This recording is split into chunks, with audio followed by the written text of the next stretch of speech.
So there's nowhere you can go. There's no information you can get. There's no conversations you can listen into to find out what the Chinese are going to do because it's all in one guy's head.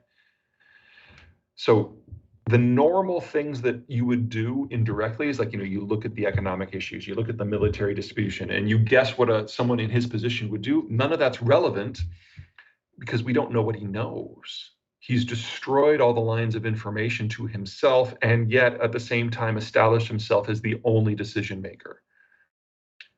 You can't climb into someone's head when you don't know what they know. And so we're in a complete black box. All I can say is that because he has done this, the Chinese system is not functioning as you would expect a nation state to function, economically, strategically, in anything. And so we have been seeing ever more interesting policy failures across the system, whether it's in housing or in finance or in supply chains or in diplomacy. The whole thing is showing the early stages of system failure. And so that 10-year horizon I keep talking about, that's actually the best case scenario. That assumes you've got a government that's doing mitigation all the way down. And we don't have that right now. There's not a lot that we can do here. We can't stop in Ukraine because we just face a bigger war a few months later. North Korea is a bit of a black box itself. And so we're always going to need some sort of missile defense there. And the Chinese system has become a question mark. And, barring preemptively carpet nuking these places, which I am not recommending, your only option is to make sure that if something does get flung, you're in a position to intercept it. Missile defense. If it becomes obvious that the United States is going to pick favorites but not put boots on the ground and is not interested in a broader regional strategic picture, we just pick friends and go from it, then anyone who is not one of those friends, whether they're friends or foes, good or bad countries, nukes are really the only option that they can really have. So I'm not so much worried about nukes in Iran. To be perfectly blunt, this technology is nearly a century old, and if Iran was capable of doing it, they would have done it already. I'm worried about Poland. I'm worried about Sweden. I'm worried about South Korea and Taiwan and Japan. I'm worried about Saudi Arabia. Countries that have the technical or financial means to either build one themselves or go out and buy one.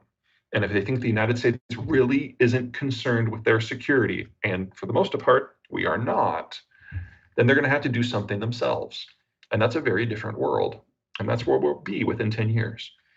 The world that we are just now leaving, the globalized system, we created that at the end of World War II in order to combat the Cold War. We basically created this system that provided so many huge economic benefits that everyone wanted to join.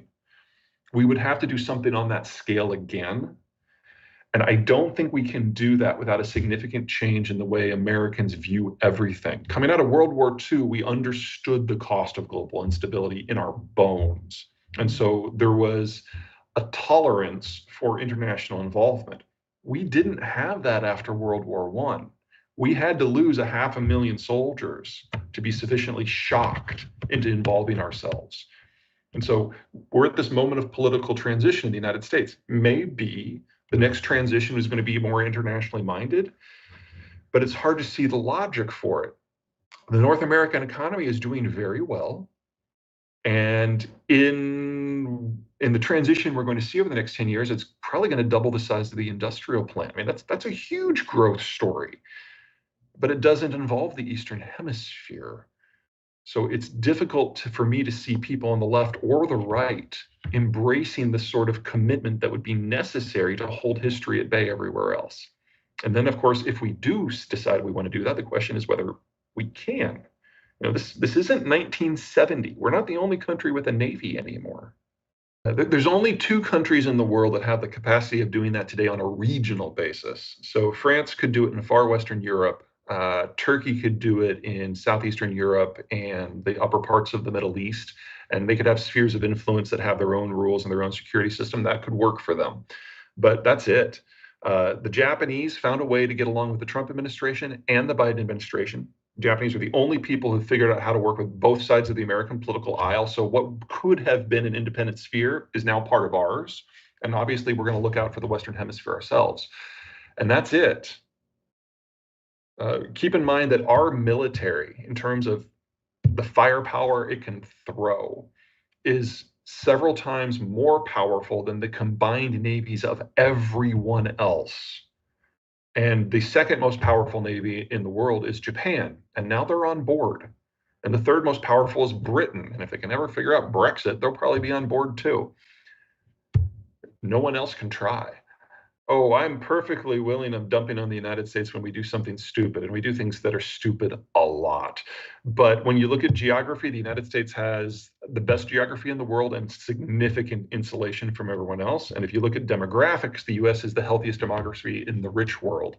And even if we keep aging at our current point, we're not going to reach a Chinese or a German style problem before 2060, probably 2070. So just playing the numbers and playing the map, this is the place to be. We're not perfect. Dear God, we're not perfect. And I think Churchill said it best, is you can always count on the Americans to do the right thing after they've exhausted all other options. Ukraine is easily an order of magnitude more important than Gaza. So Gaza, for me, is, I hate to say this, especially if you're Israeli, I apologize, but it's a distraction. It's not a major issue. It's major for Israel. It's not major for anyone else. The future of Ukraine will determine what is possible in the Western Alliance, not just NATO and the EU, but the whole structure of the region and how Russia dies. Because if Ukraine falls, Russia will come for Europe. And if Ukraine succeeds, then we have to deal with the breakup of the Russian system, which will be much messier than the breakup of the Soviet system. And an order of magnitude more important than that is how China disintegrates, because it is the workshop of the world. And we've got $35 trillion of sunk cost and industrial plant in that continent or in that country, most of which is going to have to be rebuilt somewhere else. And how that process happens is going to determine the human condition for the next 50 years. I think he has sufficiently consolidated power with his own system to not have to worry about assassinations. And by Russian standards, he's in great health because he doesn't drink.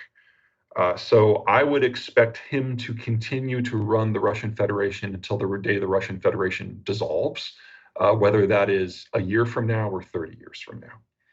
He spent a lot of his last 22 years as president basically dismantling the methods by how someone might rise up through the system. So he's got his inner circle, he's got his outer circle. The two of them combined are under 130 people, and that is everyone within the Russian system who is a decision maker. There's no one coming up from below. He hasn't been as thorough of purging the system as, say, Xi has, because Xi is one. There's no one else. But Putin has done a very good job of making sure that those 130 people think of him as the person who ultimately decides everything that matters. And they know that there is no one else among the 130 that could even theoretically take Putin's place, with one exception. There's a guy by the name of Igor Sechin who runs Rosneft, the state oil company, used to be an arms smuggler during the Soviet period. He might have the guts and the brains to do it. But if there's one thing that the other 129 agree on, it's that Igor Sechin is an asshole, and he would probably be killed within 24 hours of offing Putin. Himself. Yeah, well, I mean, he comes from the security services. So intelligence is in his blood, and that's where his strongest allies are. And his second strongest allies are in organized crime. So if he wants somebody gone, he either has the official